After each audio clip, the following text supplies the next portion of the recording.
first piece today is going to be the first movement of the Diffusion Quartet for Saxophone Quartet. This is written by Gordon Goodwin, which is pretty interesting considering it's a saxophone quartet.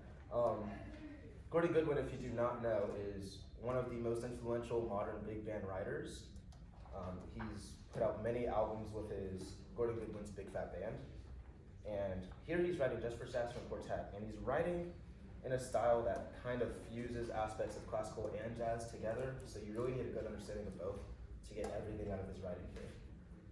The pieces get more jazz influenced as it goes on, so this first one is definitely the most classical of the bunch. It's called Allegro.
Next, we're doing it's a 6-movement piece, but we're doing 5 of them. The first one is Montevideo. This guy, Guillermo Lago, he traveled all over the place to write this piece. Each of the movements are from different cities, so this one is from Uruguay. Yeah.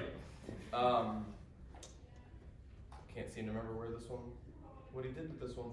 So the whole point of this one, the Montevideo, is this is dedicated to the second, Uruguay, which is the second capital of tango, as he puts it. So it's a very slow tango ballad.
next movement is Cordova from Spain.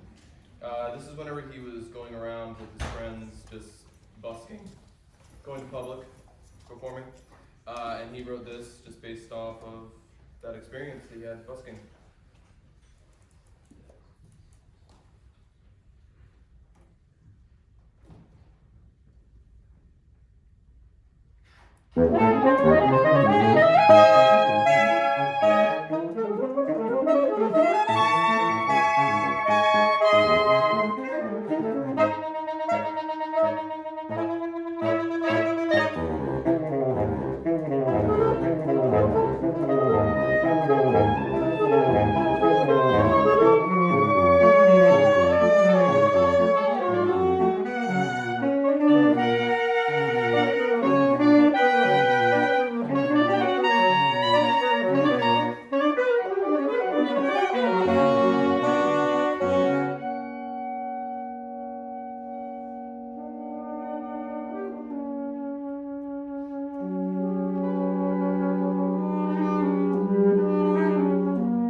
The next one is Sarajevo, which is the city of Bosnia and Herzegovina.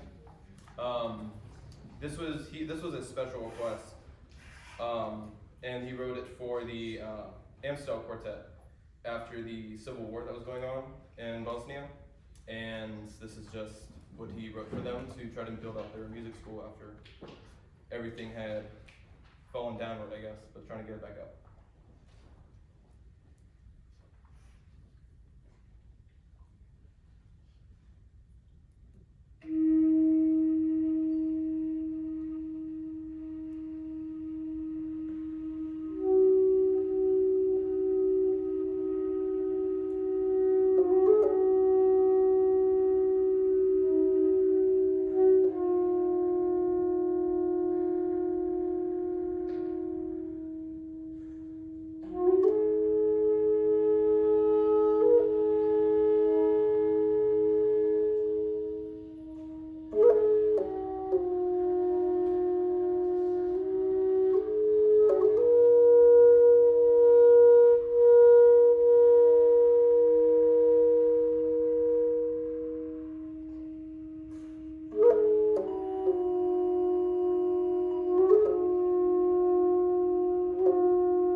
So our next piece is Colgan.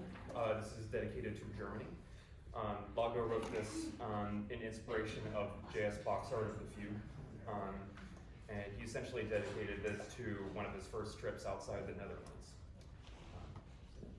So beautiful.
So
our last piece is Addis Ababa. This is dedicated to Ethiopia, more specifically an Ethiopian singer that Lago worked with in 2007.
things up, any questions about music school, playing in a quartet, just music beyond high school in general?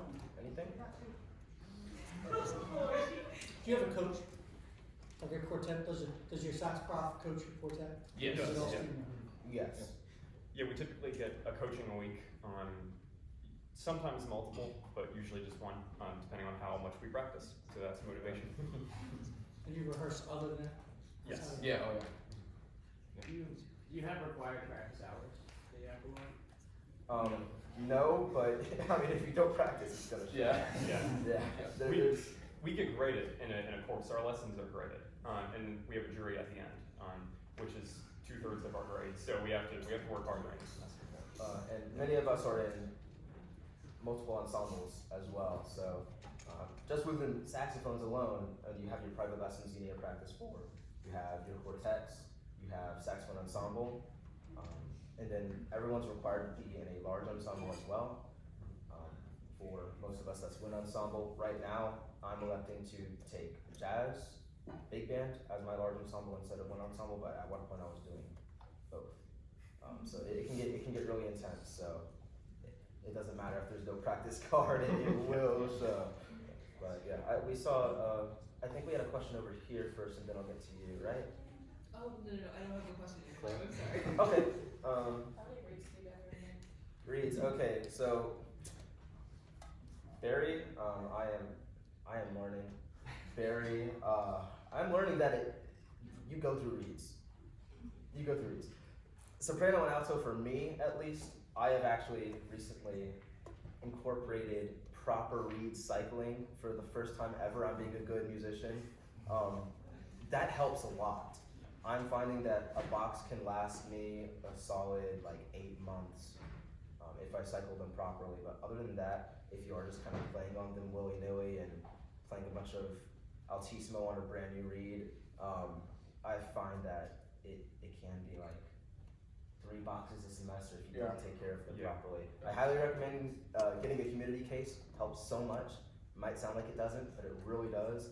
And consider cycling the reeds properly. It's a real pain, but you know, it helps. It helps bring the cost down for Especially Barry reads. especially Barry. And just get like a cheap little reed adjuster, like just super cheap. There's one called like an ALE. It's like $30. It'll flatten the table. You're fine.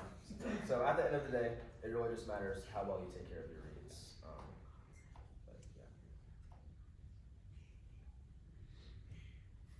This is so not music related, but I love your shirt. Do you know where you got it? Funny story. Okay, so my girlfriend has really gotten me on like the sustainability train, you know. So we do a good amount of thrifting. Every single time I come home, I'm wearing a cool shirt, and my father asks me, "Where do you get that shirt from?" And I say, "From a thrift store." And he's like, "Oh Lord!" Every single time.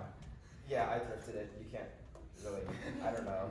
You can't get it. It's one of a kind. Yeah. Thank you, though. I appreciate it. Thank you. Any questions for some saxophone related things, nitty gritty sax stuff? Not sure. Do you have any quartet, like, advice? Quartet advice? Yeah. Play Bach chorales. What other quartet advice? That's the best quartet advice. Don't let your ego get in the way, for one thing. Oh, yeah. Yeah. And be everybody's teacher.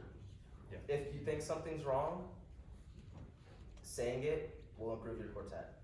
And honestly, like, we all learn from each other. Like, Cliff's a freshman, you know, so he's like, oh, he's a freshman. But no, he teaches us a lot. And also, this is not just quartet thing, it's musicianship as a whole. Make changes. The ink is a guideline. It's what the composer wants, it might not be what you want as a performer. I know for sure we mark things that are not in the score, and it makes it our own. It makes it our own performance, our own version of the piece. And as you get better at making these decisions, your performances will become better tenfold. And that's what makes you an artist, too. Yeah. You have to be unique. Yeah. How much direction in the piece related to cities did the composer give you in terms of styles and things like that, or how much background information from it? I know the one was based on a singer, but like all that,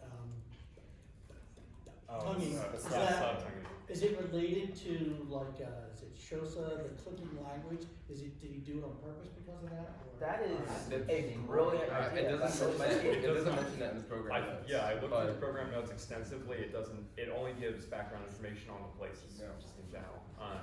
No inspiration, unfortunately. And if you don't know, Yeah. like it's written by a Dutch composer, there's a huge tradition of saxophone playing in the Netherlands. It's like the most popular instrument. Just is, for some reason. Well, I think that concludes our performance. Oh. Oh, we got one more. Keep them coming. Keep them coming. What is it? What do you rate? What do you rate Shenandoah out of 10? What are we talking about? That's a broad question. If we're talking about faculty, Like a 9 out of 10. I would say 9. Yeah. The faculty is definitely what brings students to Shenandoah. Timothy Yes. Roberts is amazing. My girlfriend's a cellist, so I hear about this dude a lot. Julian Schwartz, he is a torrid performer. He's gone like half the weekends performing with orchestras as a soloist. Whenever we talk about our school and we say, oh yeah, we have Julian Schwartz, and people are like, why is he there? Why did you get him? And we got a new flute professor. Personally, I'm studying jazz piano right now as well with Eric Bird from the Eric Bird Trio. His album 20 got Best Album of the Year from some jazz award organization. It's a great album. It's so amazing, and I certainly do not deserve to be studying with him.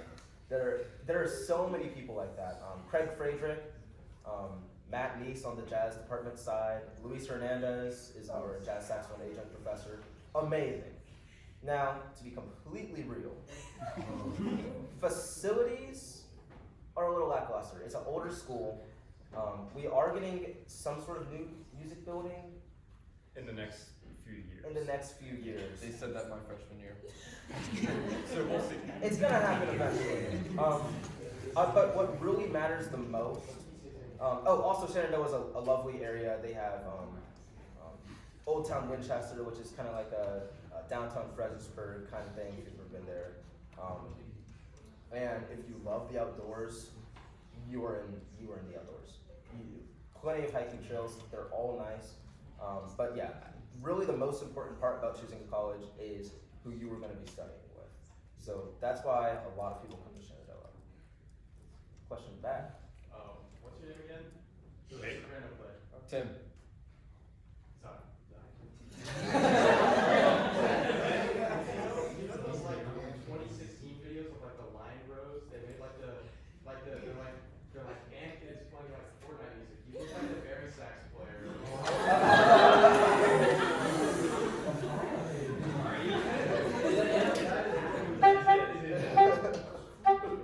Oh, yeah.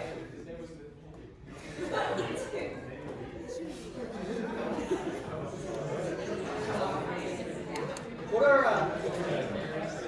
What are the musical opportunities for non-majors?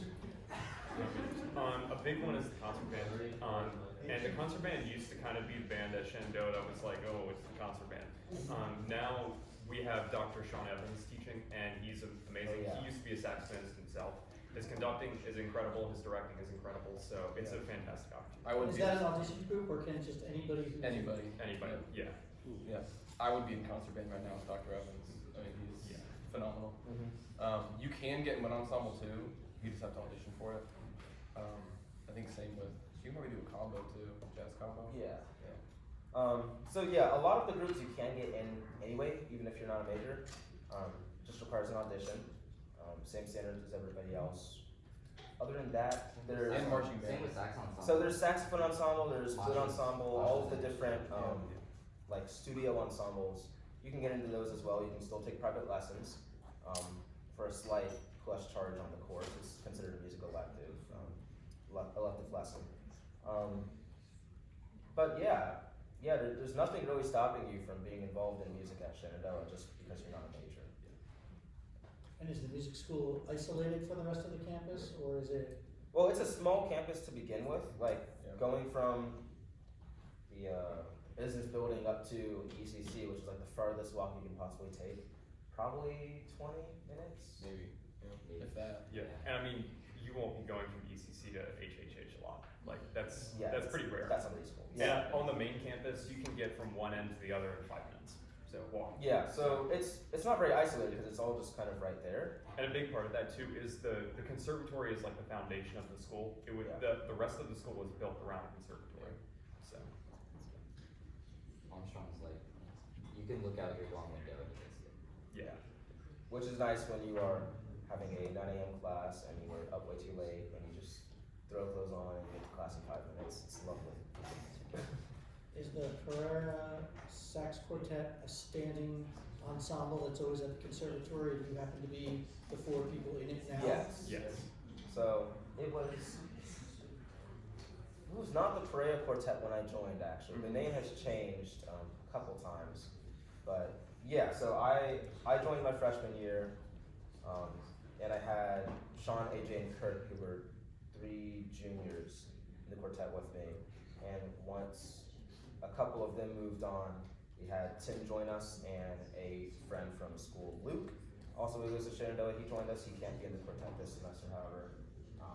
Patrick just moved up from one of the quartets up to ours, and Cliff joined us as a result of Luke's absence. And it's important to talk about Kurt, Sean, and AJ too, because Kurt and Sean in particular, Sean is now studying in France in Strasbourg Conservatory, and Kurt is at Northwestern. So they're both extremely successful. I think it shows what Roberts can do. So, yeah. What are the largest majors besides music at Shenandoah? Probably. For those of us who are thinking about going there, but I mean, not going to be music majors. What What if you did outside of music? Yeah, outside of music. Yeah. Sports management is a good one. So I would Exercise think science. nursing. Oh, Nursing is nursing. big. We actually have a pretty good nursing program. Yeah. They've done a very good job with Yeah. esports is kind of small. Your sister- Yeah.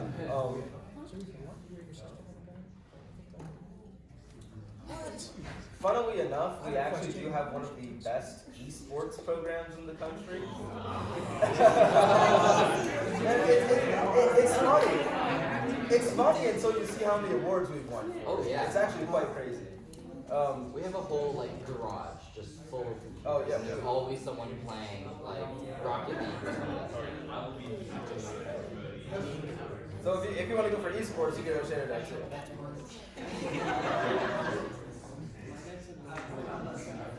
You got any League of Legends players in here? No, just League of Legends? Don't do it. Don't waste your life. Don't do it.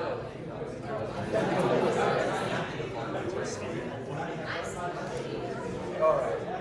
Cool. I think that comment killed it. All right. Thank you so much for having us. Yes, thank you.